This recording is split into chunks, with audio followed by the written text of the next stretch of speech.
Welcome to The Switch, not another podcast. The Switch is a collaboration between Baseload Capital and DNB, aiming to accelerate the green transition. We want our podcast to be a central hub for knowledge exchange within the fields of renewables and green transition.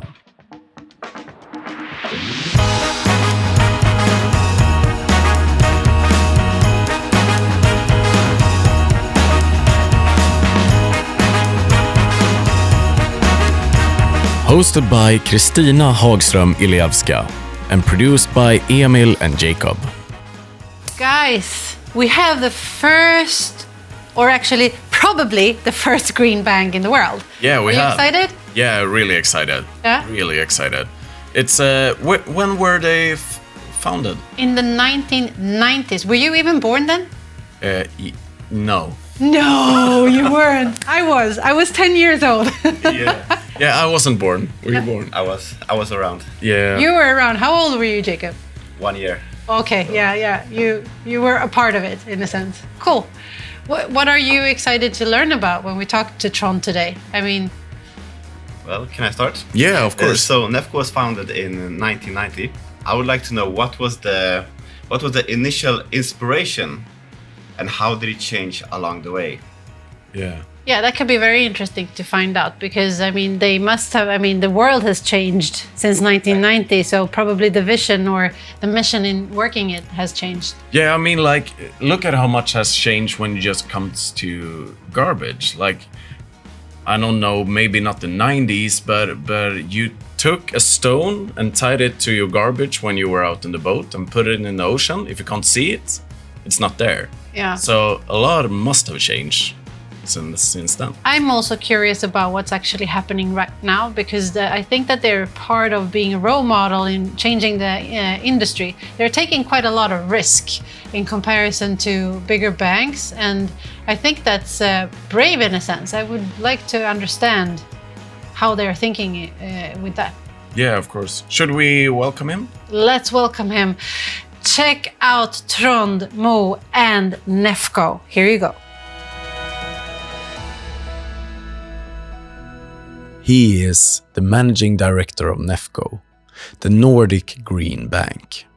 Probably one of the first green banks in the world. Before NEFCO, he worked for 30 years in emerging markets and 15 years in Ukraine. Our guest today is originally from Norway, but now he lives in Helsinki, Finland, where he leads NEFCO and its 50-plus employees who focus on financing the scale-up of Nordic green solution on the global markets. His dream is that all financing would be green. Is that possible? Let's find out, and let's give a warm Switch welcome to today's guest, Trond Moe. With over 200 companies in the portfolio, you are more or less a project factory. I'm so curious to hear more about that. Welcome to us, Trond. Thank you very much. Are you ready for the switch? Yes, absolutely. That's good. You flew here from Helsinki. Yes. To be in the Switch studio. Of course. We're so happy to have you. Welcome. This is so interesting, so I'm glad to be here. And it is a very interesting company that you are representing, NEFCO, that we really want to dive into.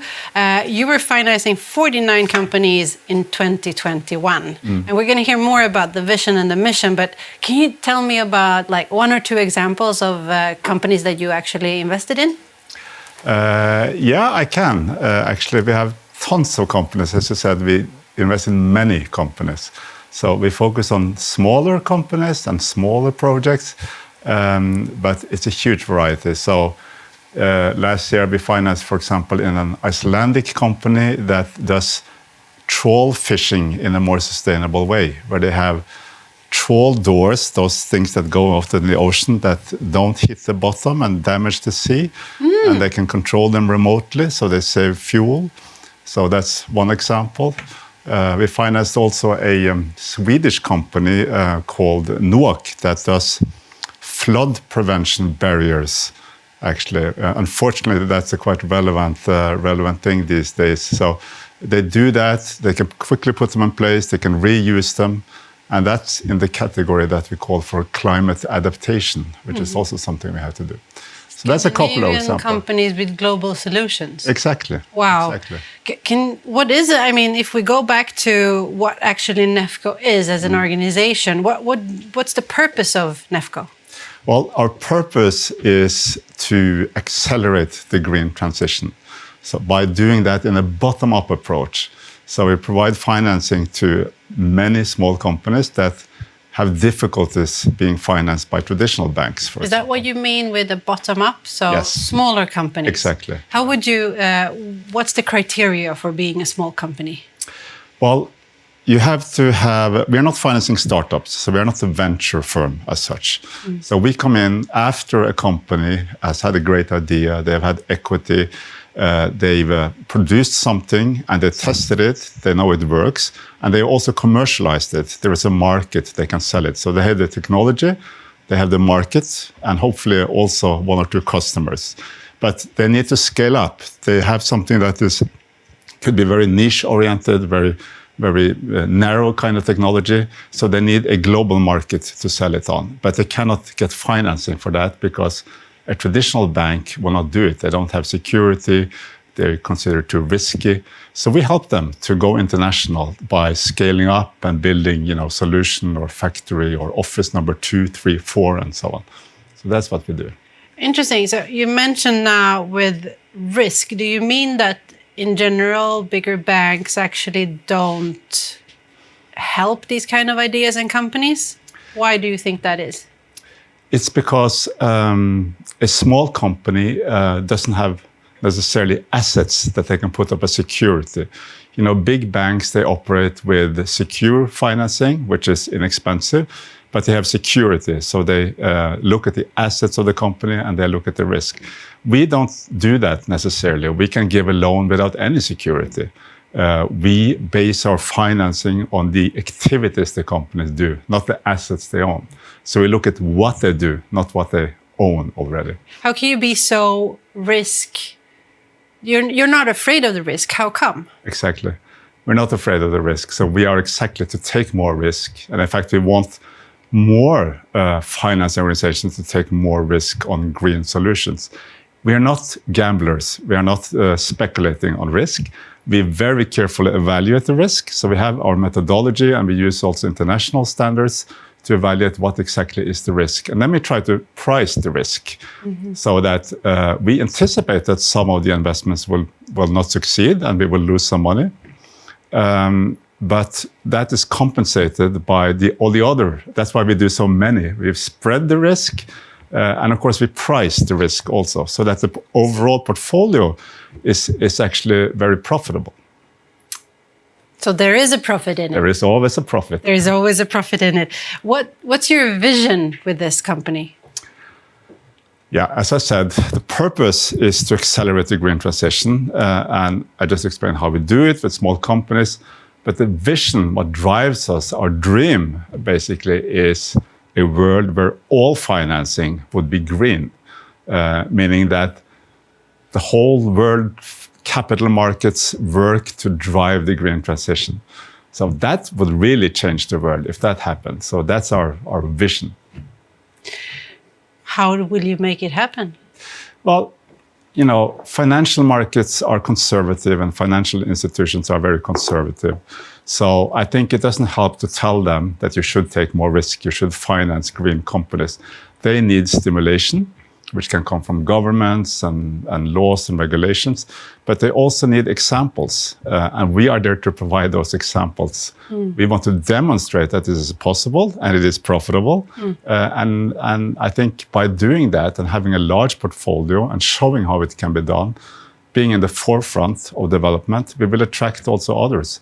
And we do that already. We share often investments with traditional banks in our projects so that we go in together. We take more risk, they take less, but they can join the experience. And maybe next time they will also take more risk. So that's what we do.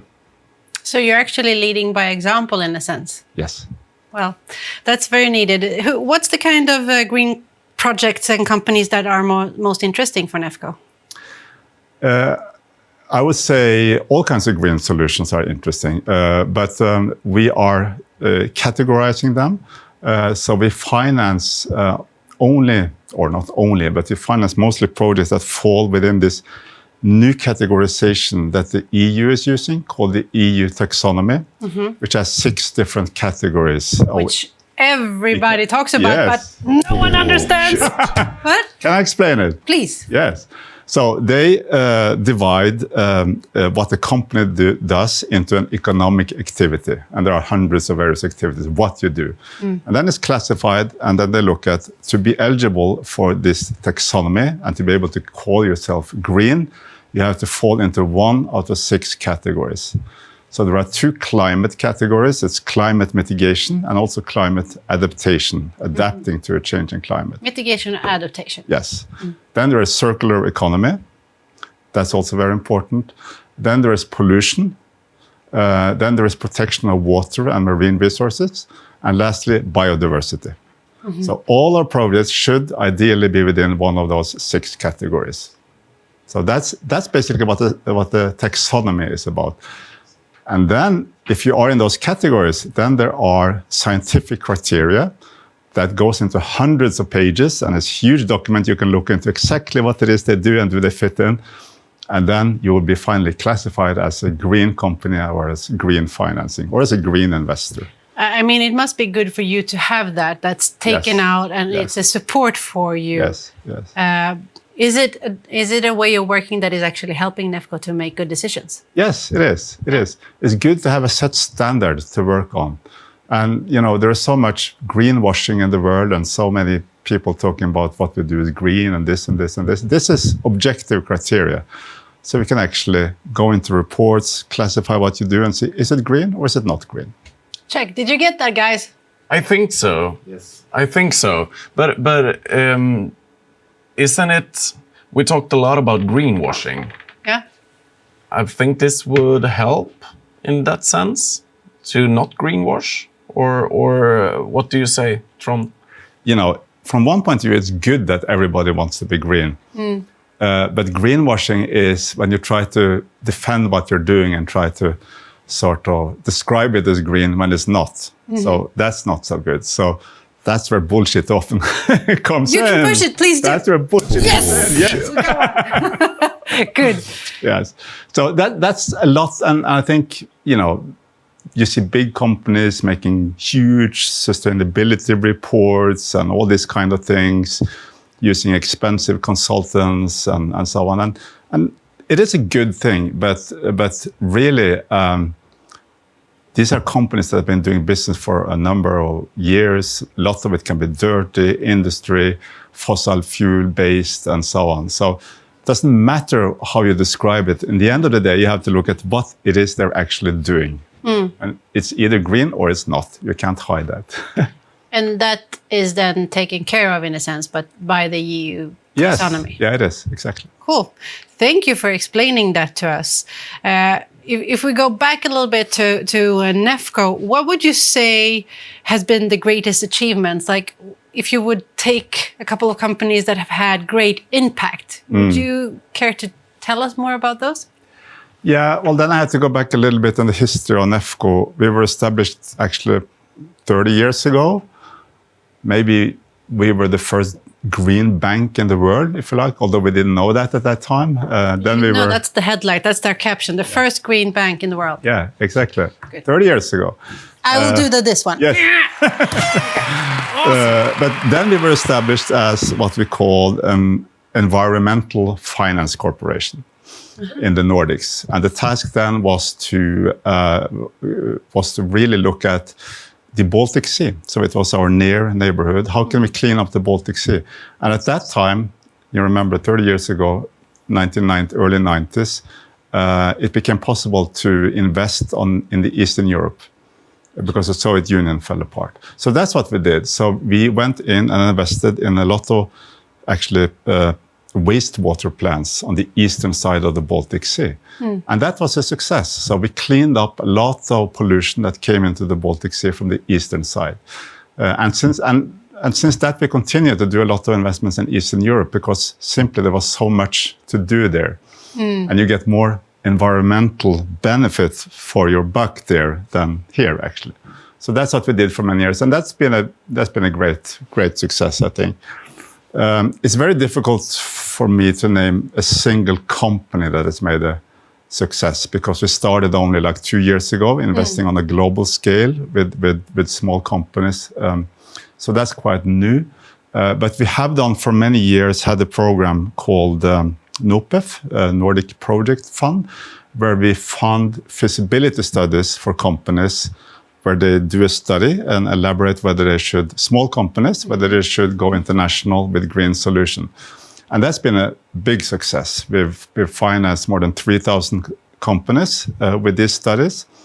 Last year, 37, and about 50% of them do actually establish themselves abroad. They go international. So only last year, we estimate that will create another 200 jobs in green companies. So that's a success. That is actually a very amazing thing, Yeah. because you don't think about it, that it has two ends of the sides. It Yeah. is actually employing people again, Yeah, and it does good for the environment. exactly. You need to do both. You need to do both. Yeah, because we have to understand that with the greening of the economy, some jobs will go away, and then we need to create new ones.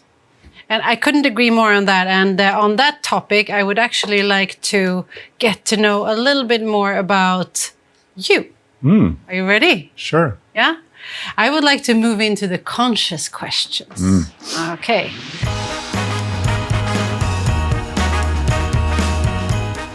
Now it's time for conscious questions. What have you done for the climate this week? Have you seen anything bad done to the climate this week? Or do you have any guilty pleasures? Mr. Trond.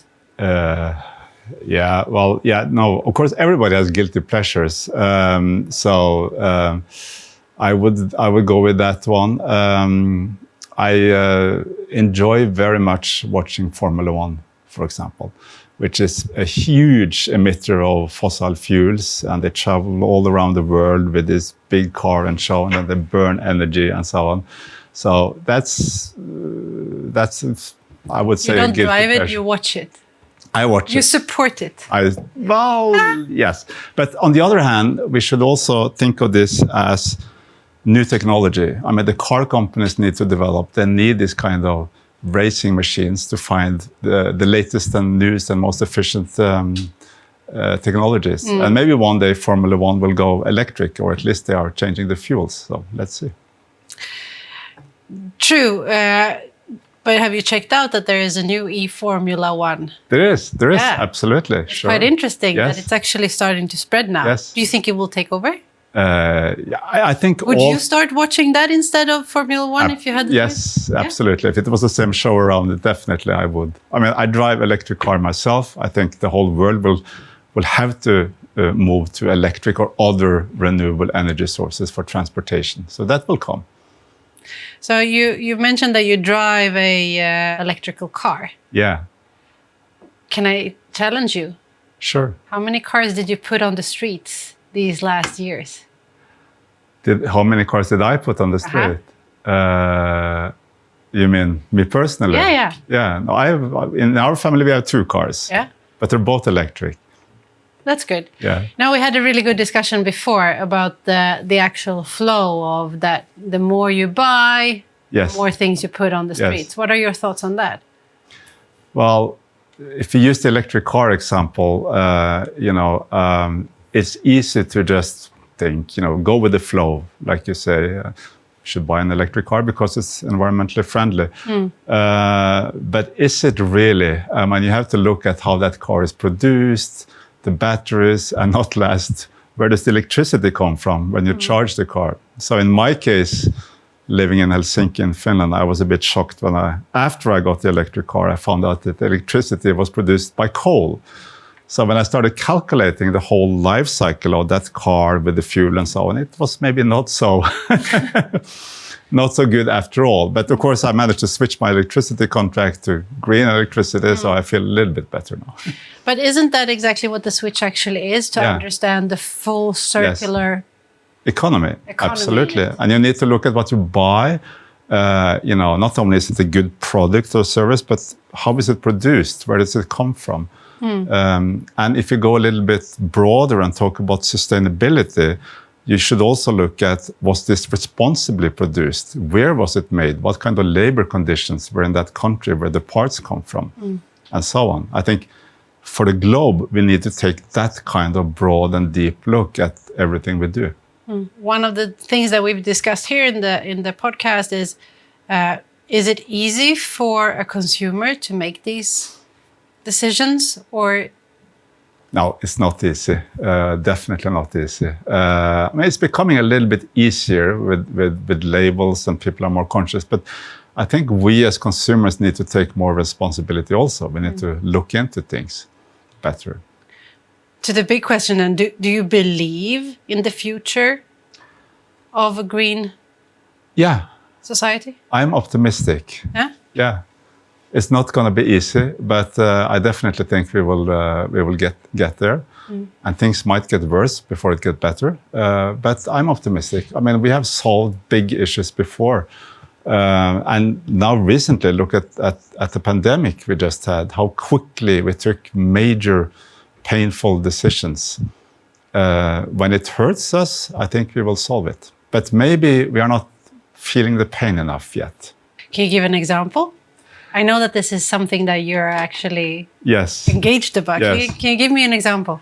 Yeah, take an example of electricity prices that have been going up in the Nordic region quite a bit lately. In my home country, in Norway, been a huge debate, and people are not willing to pay these higher prices. And the government came in with subsidies and so on. And then the war started in Ukraine, the Russian war in Ukraine. And then there's a discussion of whether the whole of Europe will need to move away from using fossil fuels, gas and oil. And that will increase electricity prices for sure, or energy prices in general. But if you ask consumers, and I've seen this asked, are you willing to pay more because we need to end the war? And then people say, yes, they are willing. So I conclude that it's a question of pain and willingness, really. Do you think that we are ready to take the pain? I think we are ready to take the pain. I think humanity and humans will always try to solve painful issues. But we need to feel it. We need to feel the climate crisis more personally. We need to feel it that things get more expensive before we really are taking action. Unfortunately, that's how it is. So we need to use pricing mechanisms. CO2 pricing probably should be much higher, for example. And then people will switch. And you look at, again, electric cars. In countries where electric cars are subsidized, where it's much cheaper to buy electric cars, like in Norway, for example, people switch. The majority of new cars are electric there now. So it's just you need to move beyond those trigger points, really. Let's turn to you guys. Yeah. Are you in enough pain that you would actually pay the price by now? For me personally, I think it's 50-50 maybe. I don't feel it as much personal as I think I should. Because most of the climate crisis, or like the war in Ukraine and Russia, is it's not far away, but it's not enough painful for me, I think. So by coming more, how do you say it? If it would get closer to you, would you be willing to pay the price then? Of course, and I'm willing to pay the price now. We're talking about electricity prices and stuff like that. I'm all with them, and I think by doing maybe this podcast, we all get more educated on this topic as well. So I think I say 50-50 right now. I agree with you, Trond. No, I think I'm willing to give up a lot of comfort for the greater good. So, sure. Yeah. And think about, in another way also, when things really become expensive or painful, we also become much more innovative. So, and that goes to us ourselves. We find out how to, if electricity prices are high, we find ways to save energy. And companies innovate because there are opportunities. In everything bad, there is opportunity for something good. On that note, let me take you further because, I mean, one of the things that needs to become green, you mentioned it a little bit earlier, is the future of finance. Do you think that the process to green finance is fast enough? No. No. I don't think so. But I still think it's important, and I still think we need to push very much in that direction. I think a lot is done by governments and individuals, but private business and private sector and private capital needs to also contribute, and it needs to contribute more. But capital and money flows very easy, and it flows to where it gives the most return. So we need to steer it a little bit, or quite a bit more, I think. And then we will get there. The taxonomy will help. Pricing mechanisms will help. We need more such mechanisms. We cannot work on people's goodwill only.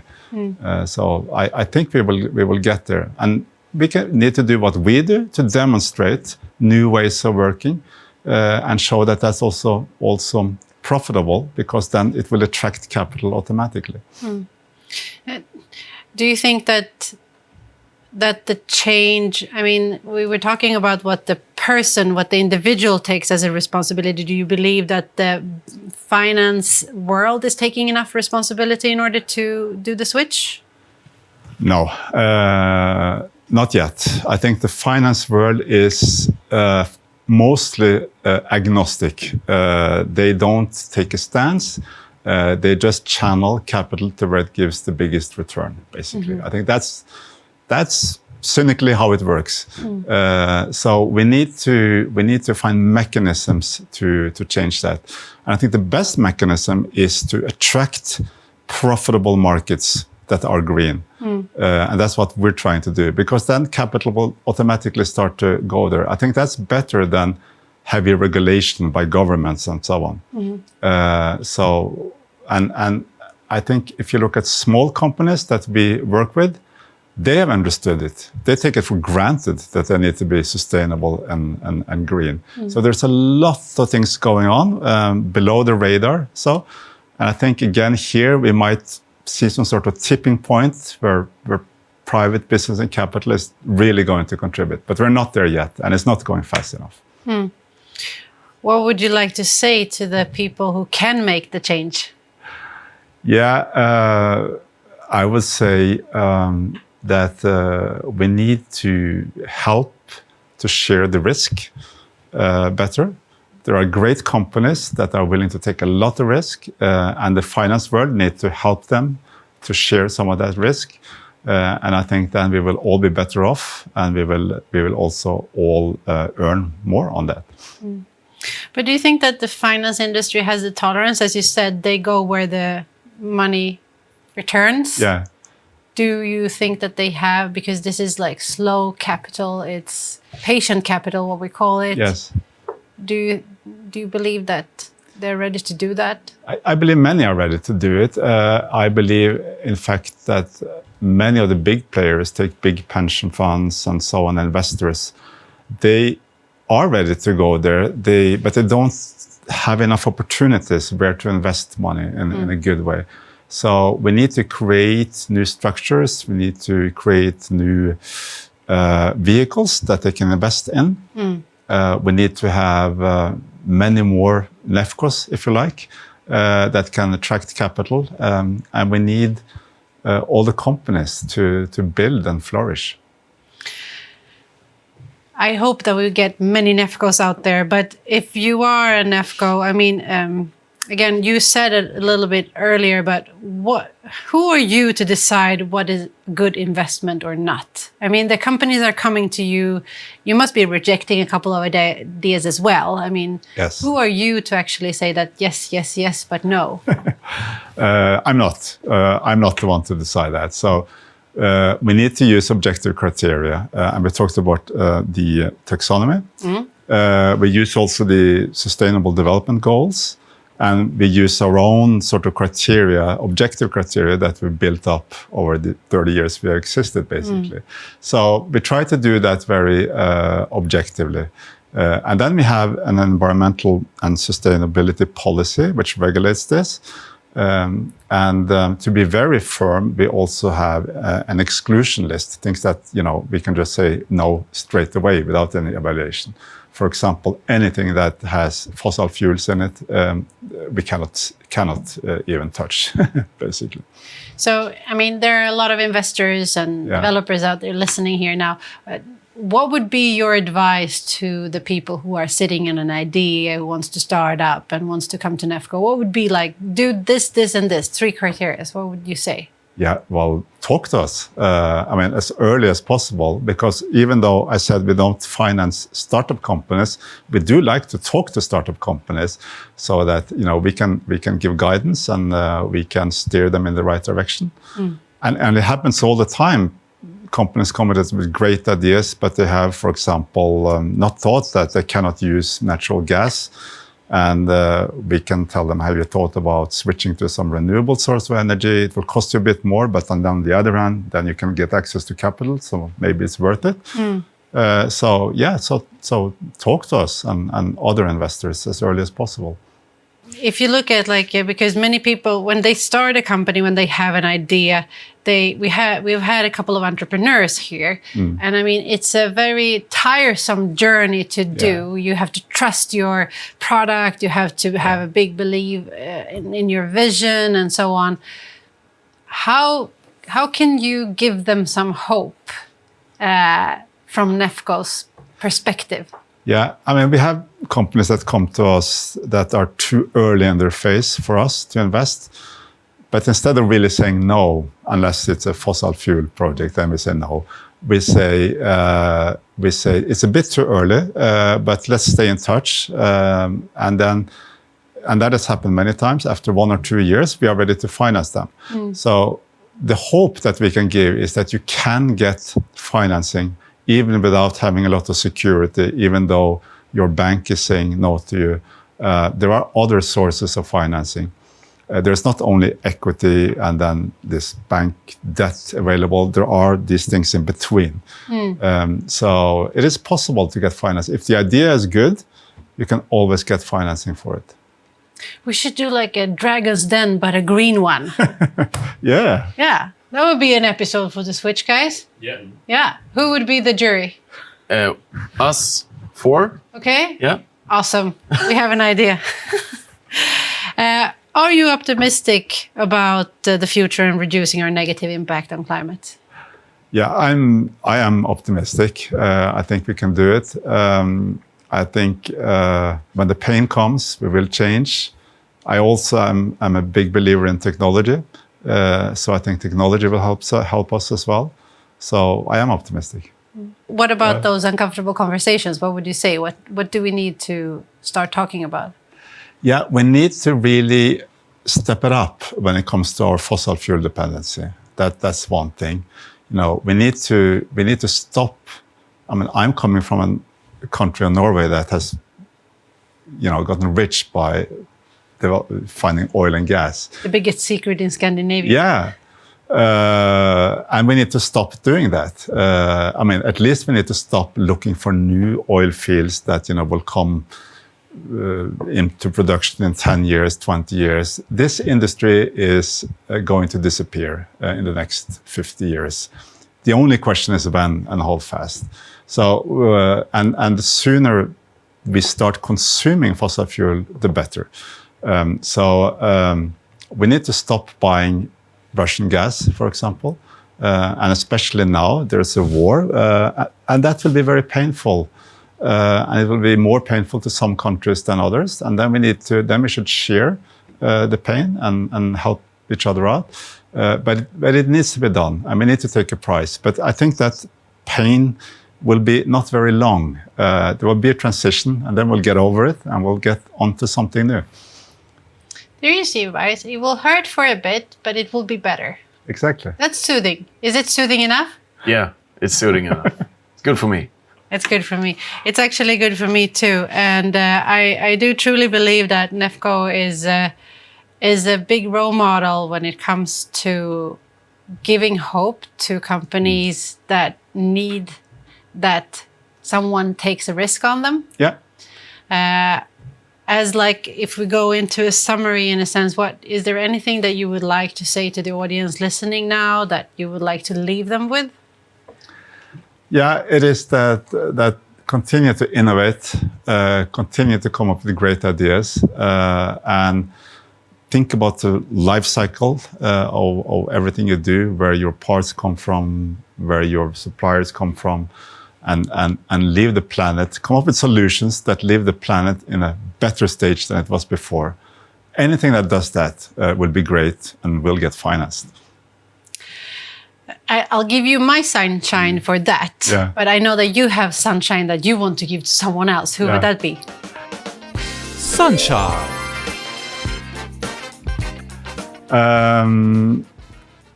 As I said, I believe in technology, and I recently read the book. It's a book by Bill Gates called How to Avoid a Climate Disaster. And it's about the technologies and solutions we have and the breakthroughs we need.